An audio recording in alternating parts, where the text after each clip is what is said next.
Hello बच्चों, तो स्वागत है आपका Electron by Afan YouTube channel पे। तो आज हम यहाँ देखेंगे क्लास नाइन्थ का इंग्लिश का वीडियो जो सेट 1 है, जो आपके वीकली टेस्ट के लिए बहुत ही ज़्यादा इंपॉर्टेंट है। तो इम्पॉर्टेंट सवाल को करेंगे जो आपके वीकली टेस्ट के तहत इम्पॉर्टेंट रहेगा। ठीक है, तो चलिए पहला क्वेश्चन को हम लोग देखते हैं। पहला क्वेश्चन आपका है the poet in the poem the road not taken travelled on the. जो पोएट होता है रोड नॉट टेकन पोएम का, वो कहाँ पे ट्रेवल करता है? तो वो कहाँ पे करता है? फर्स्ट रोड पे, सेकंड रोड पे, बोथ रोड पे, या नॉन ऑफ दिस। तो कौन सा जगह पे, वो कौन सा रोड पे करता है? तो वो सेकंड रोड पे करता है। ऑप्शन नंबर इसका बी जो होगा वो बिल्कुल सही उत्तर हो जाएगा। ठीक है, चलिए अगला सवाल देखते हैं। The poem written by Robert Frost is. जो पोएम, कौन सा पोएम है जो रॉबर्ट फ्रॉस्ट के द्वारा लिखा गया है? तो यहाँ पे 4 ऑप्शन दिया गया। चलो 4 ऑप्शन को देखते हैं। रेन ऑफ द रूफ पहला ऑप्शन है, दूसरा ऑप्शन है द रोड नॉट टेकन, और तीसरा ऑप्शन है ऑन किलिंग अ ट्री। तो जिसका जो राइट आंसर हो जाएगा ये भी गलत है और ये भी गलत है। द रोड नॉट टेकन जो पोएम है उसको रॉबर्ट फ्रॉस्ट द्वारा लिखा गया था। ठीक है, अगला सवाल कह रहा है which road was grassy and wanted wear. कौन सा सड़क जो है वो बहुत ही ज़्यादा ग्रासी है, मतलब कि घास से बोल सकते हैं। ठीक है, घास का, और वांटेड भी और पहनना चाहता है। तो कौन सा है वो? Second road. कौन सा है? सेकंड रोड है ना। चलिए अगला सवाल देखते हैं। Robert Frost is an. Robert Frost क्या है? तो वो अमेरिकन पोएट है। कौन है वो? American poet. ठीक है, the lost child has been written by. The lost child जो कहानी स्टोरी है वो किसके द्वारा लिखा गया है? तो मुल्क राज आनंद के द्वारा लिखा गया है। ठीक है, चलिए छठा सवाल देखते हैं। A child went to fill in the blanks है यहाँ पे, और with his friends.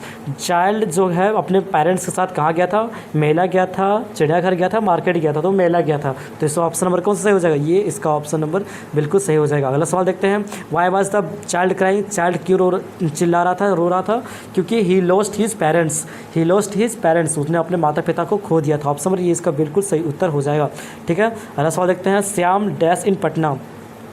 Shyam lives in Patna. Shyam lives in Patna. इस तरह के सेंटेंस में वर्ब का 5 फॉर्म लगाते हैं, क्योंकि श्याम एक नाम है। जब थर्ड पर्सन की बात की जाती है तो वर्ब का 5th फॉर्म लग जाता है। ठीक है, अगला सवाल देखते हैं। Are the boys playing plays played. क्या हो जाएगा? प्लेइंग होगा, क्योंकि यहाँ पर क्या है? आर लिखा हुआ है, तो यहाँ पर क्या हो जाएगा? प्लेइंग हो जाएगा। ठीक है, चलिए अगला सवाल देखते हैं। I dash English this days. I am learning English this days. मैं इन दिनों इंग्लिश सीख रहा हूँ। ठीक है, चलिए अगला सवाल देखते हैं। सी हैज़ ऑन द इलेक्शन। जब हम थर्ड पर्सन की बात करते हैं तो वहाँ पे हैज़ लगता है, जब हम फर्स्ट और सेकंड पर्सन की बात करते हैं तो वहाँ पे हैव लगता है। ठीक है, चलिए अगला सवाल देखते हैं। They are going to university. जब यहाँ पे आर आ गया दैट मीन्स वर्ब का कौन सा फॉर्म लगेगा? 4th।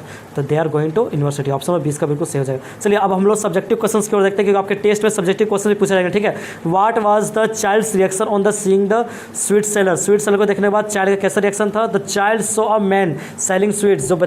जब व्यक्ति को देखा जो मिठाई बेच रहे थे, तो देखने के बाद he was crying. Gulab jamun, rasgulla, jalebi, barfi जो भी है, तो वो क्या कर रहा था? जब वो बच्चे जो मिठाई को बेचने वालों को देखा तो वो चिल्ला रहा था किसके लिए? गुलाब जामुन के लिए, रसगुल्ला, बर्फ़ी, जलेबी के लिए, है ना। कौन चिल्ला रहा था? जो दुकानदार था। जैसे जब बच्चा जो था दुकानदार को देखा, जो स्वीट्स के दुकानदार था उसको देखा, तो दुकानदार चिल्ला रहा था गुलाब जामुन, रसगुल्ला, बर्फ़ी, जलेबी ले लो, ऐसा करके जो नहीं होता है, हाँ वही चीज़।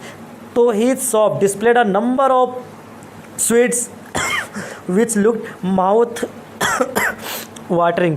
कह रहा है उसका जो दुकान था बहुत सारा संख्या में स्वीट्स था, जिसके कारण उसको दिखता था कैसा? Mouth watering. पानी में मुंह आ गया था। किसका? मुंह में पानी आ गया था। मुंह में पानी किसका था? बच्चे का। Barfi was the child's favourite sweet. Barfi जो है बच्चे का फेवरेट स्वीट है। So he told his parents that she wanted some barfi.